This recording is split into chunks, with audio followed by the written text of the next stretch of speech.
It was a night that smelled of salt and diesel.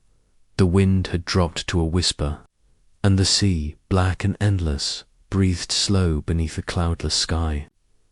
Off the coast of Maine, 53-year-old fisherman Daniel Harlow was alone aboard his small trawler, the Mercy Jane.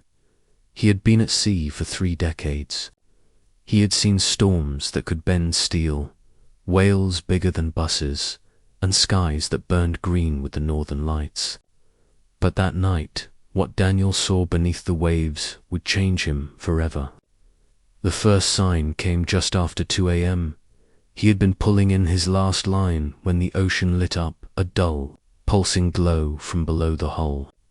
Not lightning, not reflection. It was moving at first. Daniel thought it might be bioluminescent algae, the kind that follows ships and glows faintly in the dark. But this light wasn't scattered. It had form. It had intent. It circled beneath the trawler, rising and falling like a living thing. The glow shifted from blue to white, then to a strange, unearthly silver that shimmered like liquid mercury.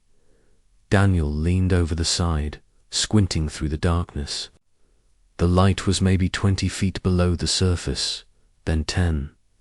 Then suddenly it was right there, beneath the hull, as if the sea itself was staring back at him. That's when he heard it. A deep, thrumming sound that seemed to vibrate through the deck, up his boots and into his chest. It wasn't a motor. It wasn't a whale. It was something alive and powerful. He grabbed his flashlight and shined it into the water. The beam cut through the darkness and froze, because what it landed on wasn't water at all. It was glass, smooth, curved.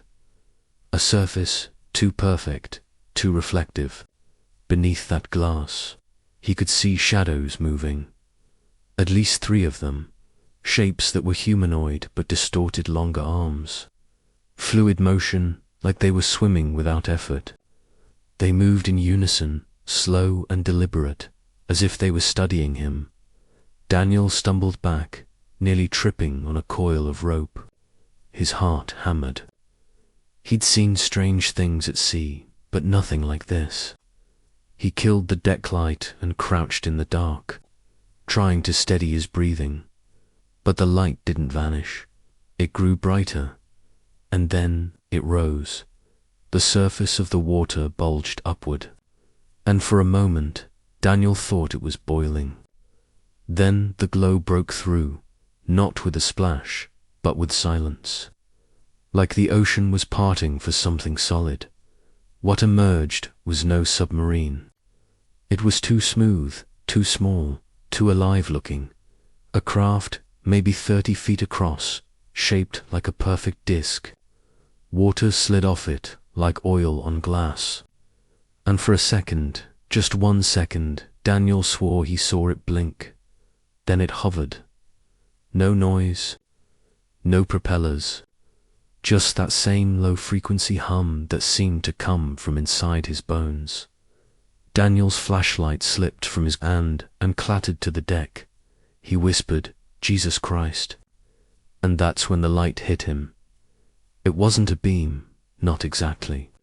More like a shimmer that washed over him. Warm at first, then cold, then empty. He couldn't move, couldn't speak. The sea around the boat had gone dead still. No waves, no sound. Even the wind stopped. The world felt like it was holding its breath. Then came the whisper, not in his ears. In his head, greater than you were not alone. The voice was faint but clear, deep and echoing, like it was speaking from the bottom of the sea.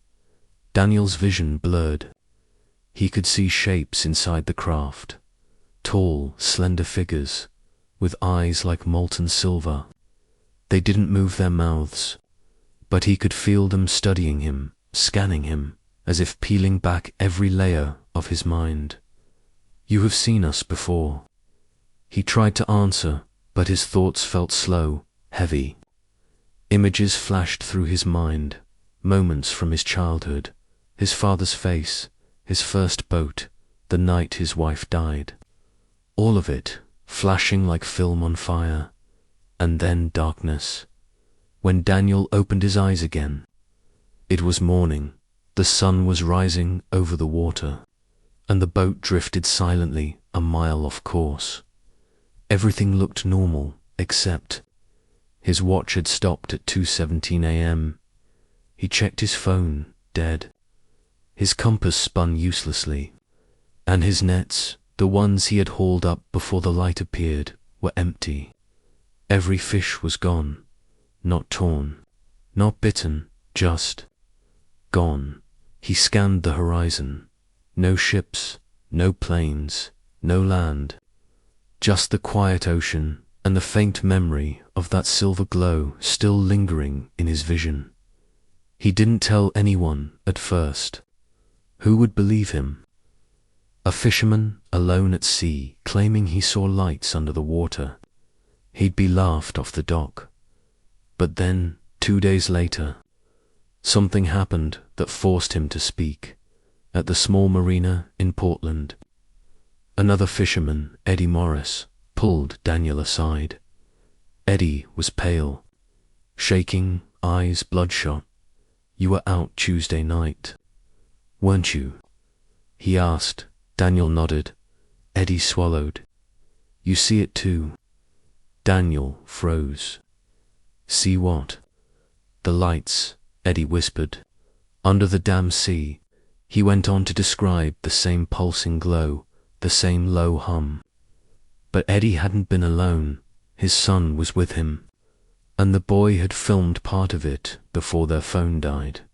When they played the video back later, the footage was scrambled, static, warped pixels, and a single frame showing something that wasn't supposed to be there, a shape, silver and oval, rising from the ocean like a living thing. By the end of the week, 3 more fishermen along the Maine coast reported seeing the same thing. Local news called it bioluminescent activity. The Coast Guard said it was nothing of concern, but Daniel knew better. He could still hear the hum at night, faint and rhythmic, like the sea itself was calling him back. Then came the dreams. He'd wake up drenched in sweat, remembering flashes of cold light, corridors made of glass, and shapes moving in slow motion through blue liquid. Sometimes he could feel their presence right behind his eyelids. One morning, he found salt water pooled on the floor beside his bed. The sheets were damp, as if he'd just come out of the ocean, and that's when the voices returned. "Greater than we are beneath you, the sea remembers." Daniel tried to stay on land, but fishing was all he knew. So a week later, against his better judgment, he went back out. This time, he wasn't alone. He brought a camera. It was just after midnight, when the light came again, the same slow pulse rising from below. But this time, it wasn't one. It was many, dozens of orbs moving in formation, like a living constellation beneath the waves. He started recording. The footage shows Daniel's face illuminated by the light, eyes wide, lips trembling. You can hear the hum, low and resonant, shaking the mic. And then, in the last few seconds, before the camera cuts out, you can hear him whisper, "Greater than they're coming up." The video was never uploaded when the Coast Guard found the Mercy Jane 3 days later. It was drifting 15 miles from shore. The cabin light was still on. The radio was dead. But Daniel was gone. Only his boots were left on the deck, and a thin layer of salt crystals coating the railing, glowing faintly in the dark. Locals said it was sea frost. Scientists said it was a mineral reaction. But Eddie swore it pulsed when you touched it, just like the light under the water. To this day, no trace of Daniel Harlow has ever been found, but sometimes, on calm nights off the Maine coast, Fishermen report hearing a low hum beneath their boats. Sometimes, the water glows silver for just a few seconds before fading away, and if you listen closely, you might hear a voice, carried by the tide, whispering from below, "Greater than you are not alone." They searched for Daniel Harlow for 7 days. Helicopters combed the coastline. Divers swept the seafloor.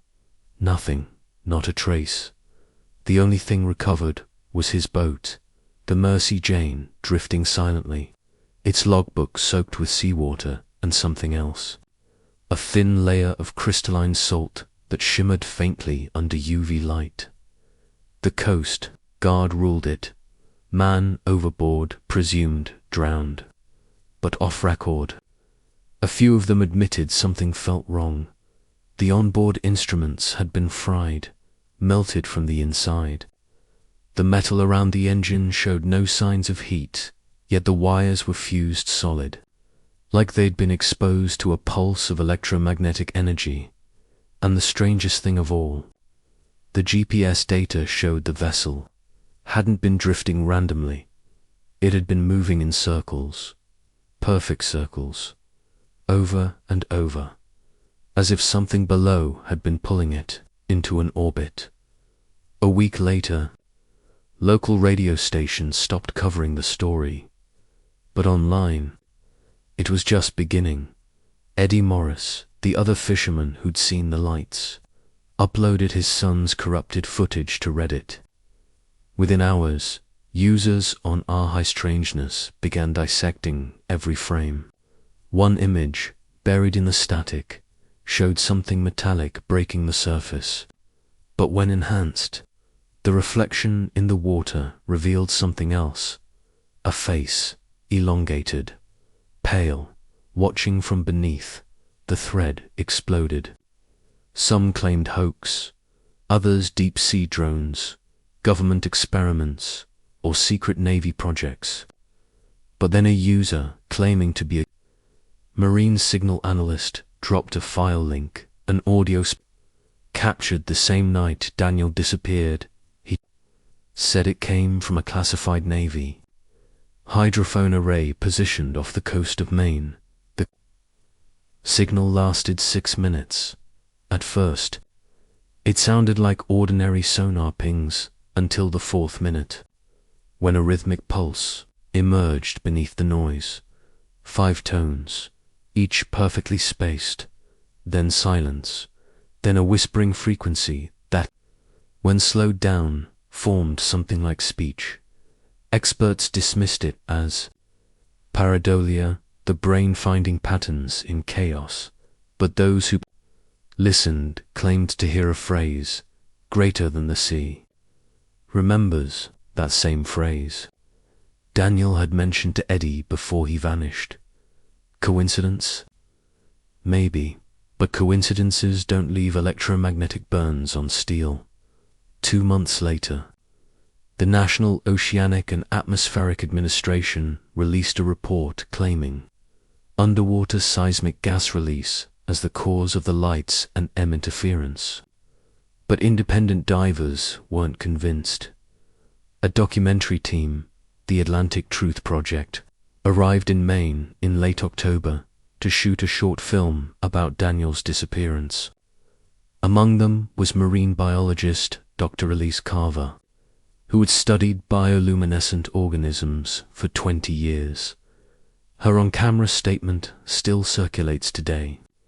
What's odd isn't the light itself, it's the behavior. Natural bioluminescence doesn't move in coordinated formations. It reacts, it flickers, it doesn't orbit. Whatever Daniel saw wasn't natural. That night, while recording BRO footage near the same coordinates where the Mercy Jane was found, their sonar picked up movement 60 feet below. A perfect sphere, stationary, reflective. When the diver went down with a go, visibility dropped to 0. But the camera captured something the human eye couldn't.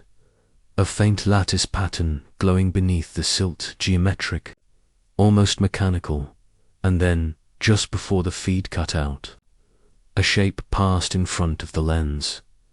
Tall, slender, eyes like molten silver. The divers surfaced screaming. He claimed he'd heard a voice inside his head, greater than he is with us. When they played back the audio, his voice was shaking, muffled by the regulator, but the hum, that same low-frequency hum Daniel had described, it was there, a deep vibration that didn't fade even after he reached the surface the next morning. The diver refused to go back in. 2 days later, he checked out of his hotel and disappeared.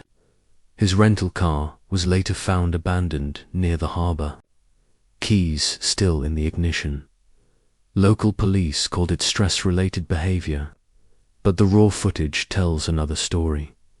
3 months after that, the documentary team released only 9 minutes of edited material before the rest was seized by federal agents citing national security. The segment aired once on a small local network and vanished from archives soon after. But someone had recorded it on VHS. That tape leaked online in 2016. In the video, you can see the camera panning across the dark ocean, and then, faintly, below the surface, a slow, pulsing light. The narrator's voice trembles as she says, "We're seeing movement, it's right beneath us." The frame shakes. The light grows brighter, and then something rises into view. It's not a craft, it's not metal, it's an eye. The ocean blinks. For years, the footage was dismissed as edited, fake, CGI. But in 2020, when the Pentagon declassified a series of undersea UAP encounters, several analysts pointed out similarities, especially the hum. One of those analysts, Commander Jason Reed, RET, later said in an interview, "Greater than we've been tracking submerged. Anomalies since the 1990s, they move faster than anything we can identify, sometimes merging with the seafloor, sometimes vanishing mid-scan. We call them transmediums." When asked if any of those encounters occurred near Maine, Reed hesitated, then smiled faintly. "Greater than, let's just say. Some fishermen see more than whales." In early 2023, Eddie Morris received a letter with no return address. Inside was a flash drive and a single line typed on paper. "Greater than." He's still out there. The drive contained one file, sonar_0217.wav.timestamp217 am. The exact time Daniel's watch had stopped. When analyzed, the waveform looked ordinary at first, but when inverted, it revealed something shocking, a pattern of harmonic resonance that matched human brainwave frequency. The sea was echoing Daniel. Experts theorized it was coincidence, data compression, or recording error.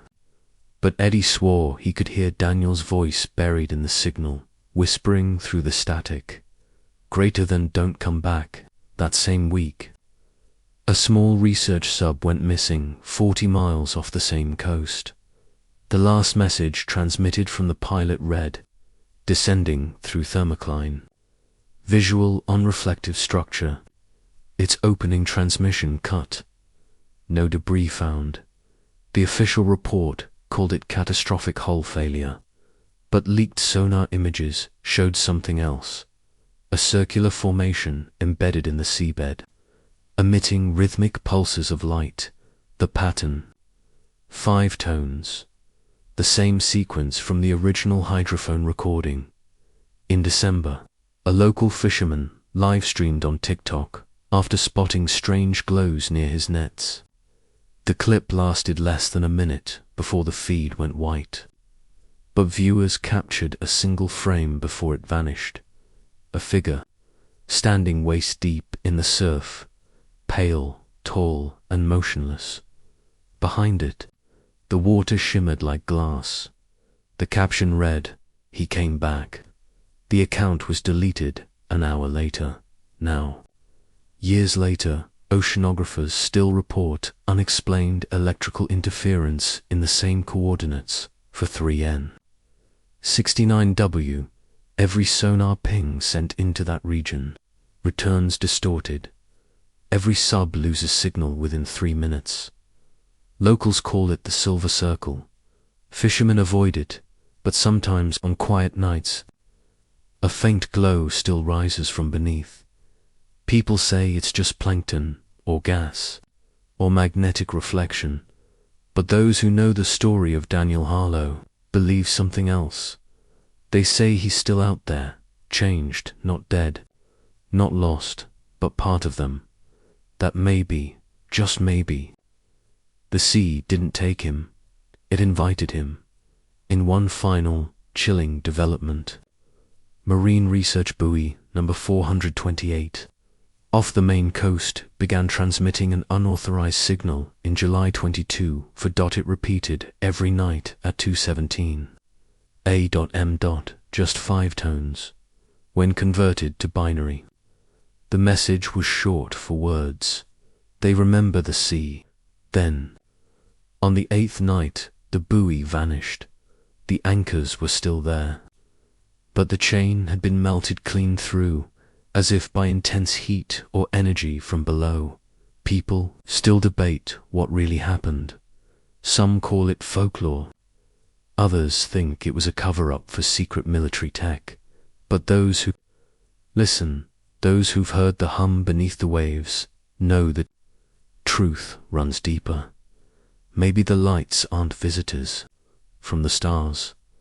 Maybe they've always been here, older than our oceans, older than us, watching, waiting, and maybe, every once in a while, when the sea is still and the air feels heavy, they reach up from beneath the black water and take someone home.